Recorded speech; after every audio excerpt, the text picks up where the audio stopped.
Hey there, English learners. Have you ever found yourself wanting to describe your home, but you just didn't have the right words? Whether you're talking about your bedroom, kitchen, or that favorite cozy spot in your living room, knowing how to describe your home in English is super important. That's right, Amelia. Today, we're diving into the world of home vocabulary. By the end of this video, you'll be able to talk about every room in your house, describe your furniture, and even discuss those little household items that make your home uniquely yours. So, whether you're inviting someone over, giving a tour, or just chatting about where you live, you'll have all the words you need. And here's the fun part. We'll be walking you through real-life scenarios using the words you need to confidently describe your home. So stick with us because we've got some great tips and examples that will help these words stick. Ready to make your English feel like home, Amelia?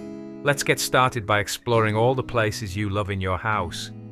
Let's start in the living room, the heart of the home where you relax and entertain guests.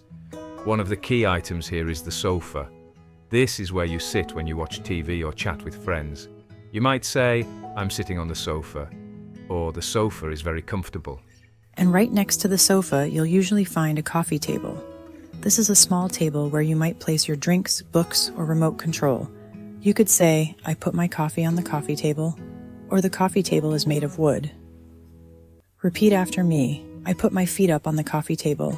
The coffee table is in front of the sofa. Great, let's not forget about the bookshelf. This is where you store your books, photos, and other small items. You might say, "The bookshelf is full of my favorite books," or "I need a new bookshelf." Let's practice together. I keep my books on the bookshelf. The bookshelf is next to the window. And finally, the lamp. This is what gives you light in the evening. You might say, "I turned on the lamp to read," or "the lamp is on the side table." Let's try it. I have a tall lamp. The lamp is bright. Now let's move to the kitchen, where all the delicious cooking happens. First up, the stove. This is where you cook your meals. You might say, "I'm cooking pasta on the stove," or "the stove is electric." And don't forget about the refrigerator. This is where you keep your food cold. You might say, "I need to put the milk in the refrigerator," or "the refrigerator is full." Repeat after me. I keep fruits in the refrigerator. The refrigerator is next to the stove. Next, we have the sink. This is where you wash your dishes. You could say, "I'm washing the dishes in the sink," or "the sink is full of water." Let's practice. I clean my hands in the sink. The sink is stainless steel. And of course, there's the cabinet. This is where you store your dishes, glasses, and other kitchen items. You might say, "The cabinet is above the counter," or "I keep my plates in the cabinet." Try it out. The cabinet is full of dishes. I need to organize the cabinet. Let's head to the bedroom, the most personal space in your home. One of the key pieces of furniture here is the bed. This is where you sleep. You might say, "I love my soft bed," or "I make my bed every morning." And next to the bed, you'll often find a nightstand. This is a small table where you might keep a lamp, an alarm clock, or a book. You could say, "I keep my phone on the nightstand," or "the nightstand has a drawer." Repeat after me. I have a lamp on my nightstand. The nightstand is next to the bed. Let's talk about the closet now. This is where you store your clothes. You might say, "My clothes are hanging in the closet," or "the closet is full."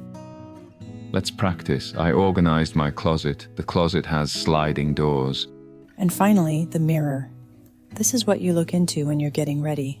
You might say, "I check my outfit in the mirror," or "the mirror is on the wall." Try it. I have a big mirror. The mirror is above the dresser.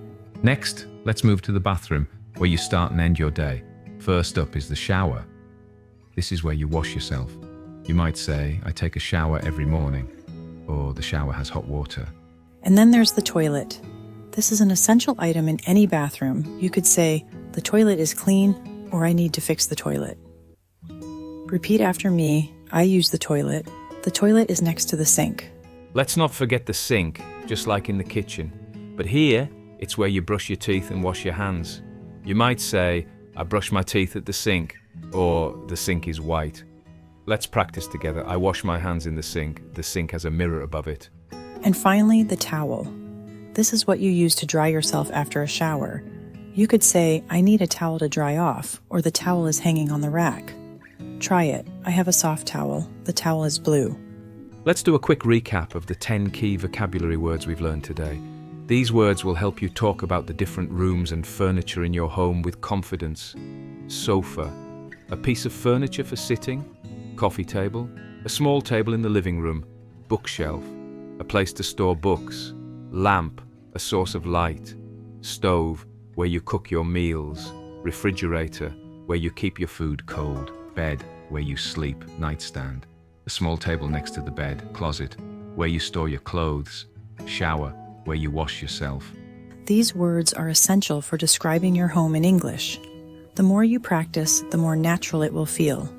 And remember, these objects are everywhere, so you can practice every day. Let's not forget about the dining room, a place where you gather with family and friends to enjoy meals. One of the key pieces of furniture here is the dining table. This is where you sit to eat your meals. You might say, "We have dinner at the dining table," or "The dining table is large enough for 6 people." And what about the chair? This is what you sit on at the dining table. You could say, "I pulled out a chair to sit down," or "The chairs are comfortable." Repeat after me. I sit on the chair. The chairs match the table. Next up is the plate. This is where you place your food during a meal. You might say, "I set the plate on the table," or "The plate is full of food."